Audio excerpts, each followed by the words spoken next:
Hey guys, it's the April 2019 edition of Stereophile Magazine, and I call this an unboxing video of a magazine. Is that the stupidest thing you've ever heard? Well, maybe. Check it out. I've been reading Stereophile for 25 or 30 years consistently, and it's had a big impact on my appreciation of music and stereo equipment and audio geek nerdness. So this is a special 400 what they call recommended components edition that they do once a year. It's usually 500. What happened to why is it 400 instead of 500? So cover of the magazine this month is the Klipsch RP600M speaker. Don't know that speaker too well. If you're new to Stereophile, I'll give you a quick rundown of what it's all about. They always start with an editorial from John Atkinson, sort of a I don't know, his take on some trend in the music business, you know, why the music business sucks, that sort of thing. Okay, table of contents, always start here, very important. What do we got? Well, recommended components on page 49, and that's like 50 pages back to back of blurbs of different components. And then something about Jean-Michel Jarre, remember him? Synthesizer guy from the 70s. Equipment reviews, this is kind of what they're most famous for.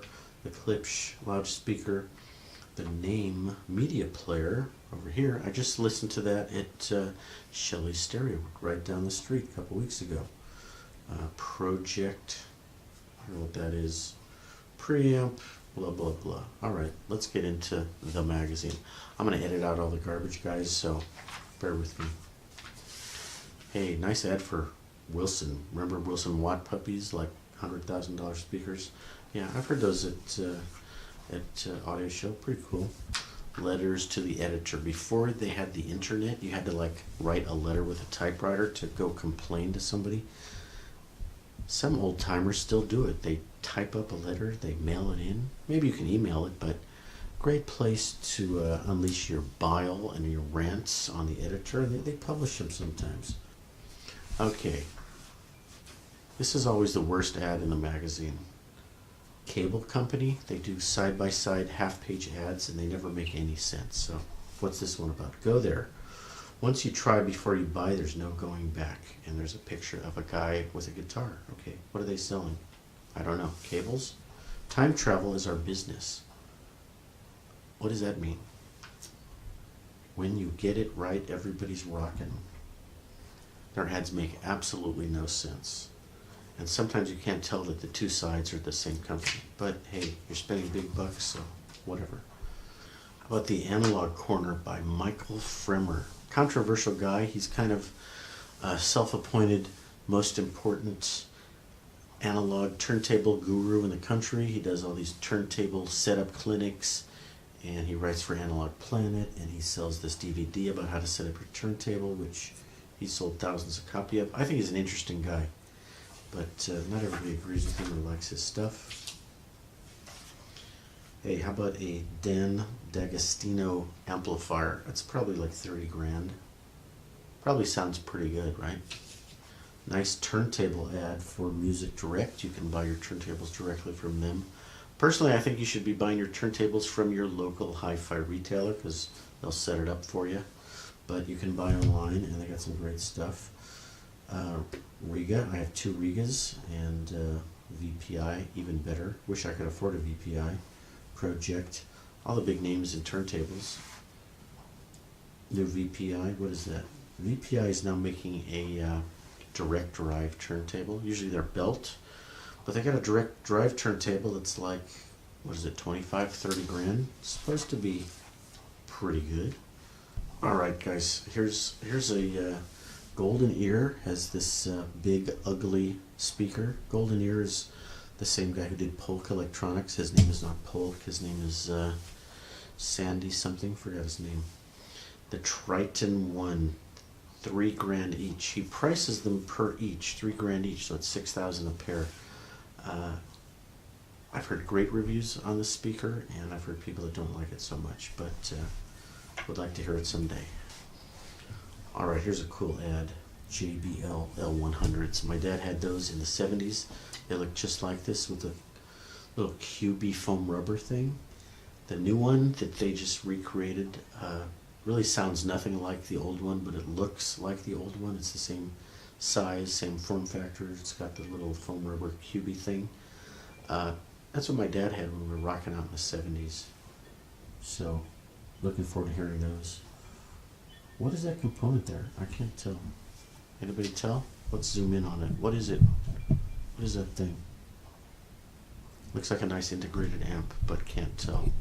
Kef. Love Kef. I've heard the Blade at a show. Sounded great.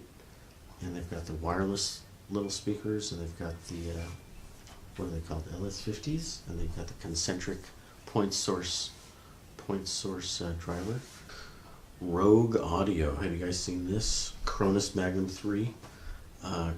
Is that an amplifier? Or, no, that's an integrated from Rogue Audio. One of the most affordable but best sounding tube amps out there. Looking forward to maybe hearing that soon and maybe getting one in my collection. We'll see. Kind of pricey. What is this, 2,500? No, 2,900. $3,000 for that bad boy. Here's the ad for the Needle Doctor, Jerry Raskin's Needle Doctor. Are you guys like in the habit of spending $1,500 on a cartridge?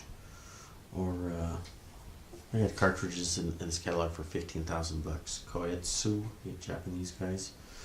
Denon DL103, affordable, 300 bucks. Thinking of picking up one of those one of these days. Anyway, Needle Doctor, great resource for you vinyl geeks. Rogue Audio. Okay, here we go. RC19, recommended components for the year 2019. 400, or is it 500? They tell you about kind of how they pick the components, but they always start with speakers, so that this whole thing is based on A, B, C, D, E. The best that you can buy, money is no object, costs a fortune, is A. And the A level speakers are always, 20, 30, 50, 100,000 bucks. But I didn't know they had an A plus, so now they're doing A plus, better than A. Wait a minute, this is turntables. $30,000 VPI turntable. Okay, what do we got here? I'm not going to go through all 400 components. Would you like me to? That'd be a good video. That'd be good content. Anyway, lots and lots of stuff here. If you're shopping for stereo stuff, you probably want to pick up this issue and read through here. I'm going to get so many thumbs down and hate mail on this video, but hey, you're still watching it, aren't you? I guarantee if you're hearing my voice, you're still watching this video. Sonus Faber, Italian brand, beautiful looking speakers. NAD, I got their CD player, good stuff. Here's one of the stupidest things they keep putting in here. One of the best CD players you can get is a $25 used Sony PlayStation. Hey, all cheap CD players sound alike if you ask me. And you can get them at the Goodwill for 10 or 20 bucks. But kind of almost as a joke, they keep putting Sony PlayStation in here. I don't think anybody's using it as a CD player. How about loudspeakers? Anybody care about loudspeakers? Let's see, what's the most expensive thing they have in here? B&O is making good speakers, $85,000 a pair. Wow. Who else? Calf Blade, $25,000. Vandersteen, Wilson, $109,000. But yeah, I got a couple. I got Joseph Audios. Love Joseph Audio. Beautiful sounding speaker. I do not have the $12,000 one. The Pulsar, $7,700. Oh my God, the Kef LS50, $1,400. They're calling that an A-level speaker. Let me just make sure I'm not going crazy. They're calling the Kef $1,400 speaker an A-level speaker. That's amazing. This speaker sounds just as good as a $12,000 speaker, right? Not necessarily. There's Joseph Audio's Pulsars. I've heard those multiple times at audio shows. 7,000 bucks. They sound amazing. Jeff Joseph, cool guy. Met him a couple times. Oh my goodness, there's the most expensive speaker there is. MVL, German. 300,000 bucks for a pair of those. I've heard those at the audio show. Those are amazing. And I'm going to do a video when I get to the audio show in June this year in Orange County. So hope to see some of you guys there. This is a long, ridiculous video, guys. And you're still watching it, so there you go. Jean-Michel Jarre, Equinox, synthesizer dude from the 70s. Klipsch. You either love Klipsch or you hate them. Horn speakers, high efficiency. You can use low-powered amps on them. Some people love Klipsch. Not everybody does. So if you're reading this magazine on a regular basis, you're going to have to learn how to read all these crazy graphs. Some of them are three-dimensional graphs. The fall-off chart, the step response to the tweeter, the vertical response, lateral room response. This is like flatness. Is it a flat, in an anechoic chamber? Acoustic crossover. You can become a super audio nerd if you read this magazine. And you can spend more time being a nerd than actually listening to music. That's the problem. YG acoustics. Those are beautiful. I've heard those at the shows. Sound great. Yeah, just last week I was listening to this at the store down the street. Name. N-A-I-M, Name. They make kind of expensive stuff. But they got amplifiers, they got speakers, and this is their streaming device. And they used it to demo some stuff when I was in the store. Right down the street, Shelley Stereo. Tecton is getting a lot of attention lately. This weird tweeter array, it sort of approximates a planar sound. Getting great reviews, and they're actually affordable. Alright guys, what is up with this thing?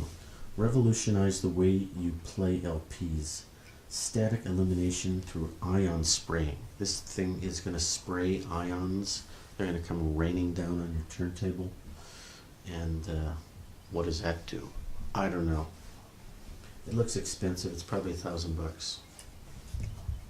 Do you suffer from negative ions? I do. I'm going to spray them all over my body. I'm actually going to use it in the bedroom and see if it helps my performance. Spray on the ions right where it counts. Give it a try. Alright guys, check this out. This is a ultrasonic record cleaning machine. And the verdict is in. We restore. Backed by science. All other machines only clean the record, but we restore the record. And there's some weird claim in here. Where is it? Depending on your record, this cleaning process increases the signal from 1.3 to 5 dB. Guaranteed. We guarantee if you clean a record with this thing, it increases the signal from at least 1.3 dB, maybe 5 dB. Have your lawyers check that out, guys, because that is a claim that is going to be hard to back once you get in court and somebody sues you. So I would say you should probably have had maybe a 10th grader proofread this article, because it's not that well written, and your lawyers probably should check out this claim. So hey, you've won some awards. I bet the thing cleans beautifully, and I'm not saying it's not a great product, but can you back up when you make specific claims that are guaranteed? You better have your act together there, guys. Are you going to send me a review copy? Because I will promise you that it will increase all of my LPs by 10 dB if you send me a free one. So there's a follow-up section in the back. So after they review your product, and if they say your product sucks, then the manufacturer can write in a rebuttal and say, why did you say our stuff sucked? Your ears suck, bro. Record reviews. This is one of the most important parts of the magazine, guys. Record reviews. David Crosby, Crosby, Stills, Nash. Getting good marks on his new one. Got some classical in here. Got some Schubert, some Mahler. What do we got here? Harmonia Mundi. Whatever that is. Alright, here's the most important thing in the whole magazine, guys. The new Eric Dolphy. I'll use this finger instead. Eric Dolphy. Great player from the 60s. Died at age 36. So Resonance Records just came out with a collection of some rare, unreleased or not very well released stuff of his.